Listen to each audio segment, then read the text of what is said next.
Lalu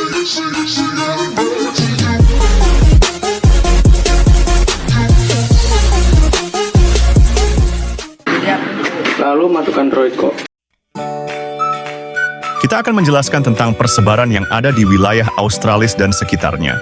Langsung saja kita menuju ke materinya.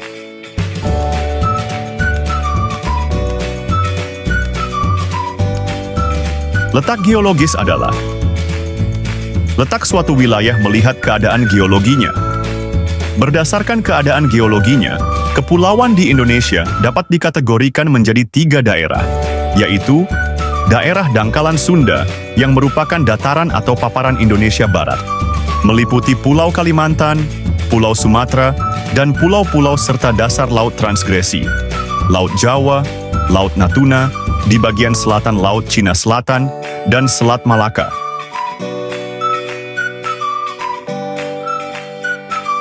Selanjutnya terdapat dangkalan Sahul, yang adalah bagian dari lempeng landas kontinen benua Sahul, benua Australia, Papua, yang terletak di lepas pantai utara Australian dan lautan selatan pulau Papua. Lalu yang di tengah ini apa? Nah, kalau yang di tengah ini adalah daerah antara dangkalan Sunda dan dangkalan Sahul. Untuk setiap daerah terdapat perbedaan jenis fauna loh. Fauna di bagian barat disebut sebagai tipe fauna asiatis. Bagian tengah disebut sebagai tipe peralihan asiatis australis. Dan fauna di bagian timur disebut sebagai tipe fauna australis asiatis di barat Australis timur. Dan di tengah ada peralihan antara asiatis dan australis. Tunggu-tunggu sebelumnya. Wallace dan Weber itu apa? Oh iya, dari garis Wallace ditemukan oleh Alfred Russel. Wallace seorang peneliti asal Inggris yang pada abad ke-19 mengunjungi Hindia. Wah, pasti garis Weber juga ditemukan oleh orang yang bernama Weber. Benar, garis Weber yang membentang dari bagian timur Pulau Sulawesi hingga ke Kepulauan Tanimbar di bagian selatan Indonesia, detail karsai oleh ilmuwan Jerman Belanda bernama Max Wilhelm Weber. Fauna asiatis memiliki kemiripan dengan negara-negara yang terletak di benua Asia. Di sini, ditemukan beberapa hewan bertipe asiatis yang hanya dapat ditemui di Indonesia. Contohnya adalah orang utan habitat fauna asiatis berada di Pulau Sumatera, Jawa, Kalimantan, dan Bali. Ciri-ciri fauna asiatis adalah sebagai berikut. 1. Hewan tidak memiliki kantung 2, ditemukan banyak jenis kera 3 mamalia dengan tubuh cukup besar. 4. Ditemukan berbagai jenis reptil. 5. Sedikit jenis, burung berwarna cerah berbadan kecil, bersuara merdu. 6. Banyak jenis ikan tawar. Nah, inilah contoh-contoh fauna asiatis di Indonesia.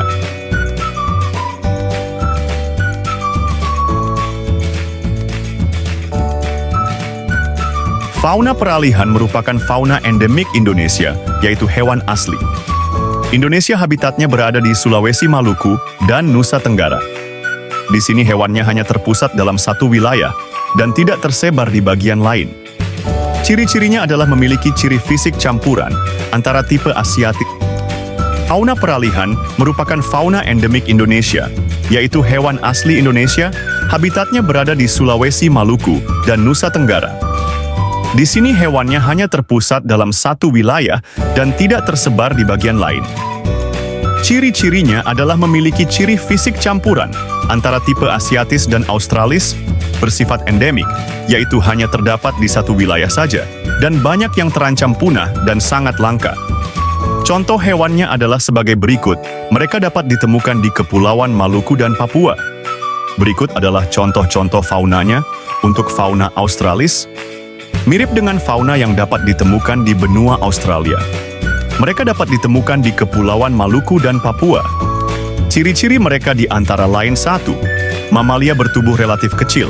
2. Banyak jenis burung sesuai dengan warna cerah dan corak beragam. 3. Tidak ditemukan kera di hutannya. 4. Banyak hewan berkantung. 5. Sedikit jenis ikan air tawar. 6. Banyak hewan bertanduk.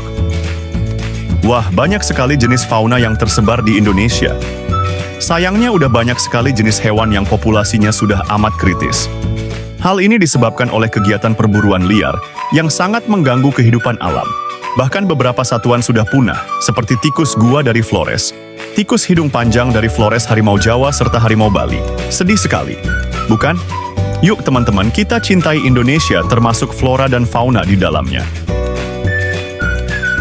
Sekian penjelasan dari kelompok kami, kurang lebihnya mohon maaf.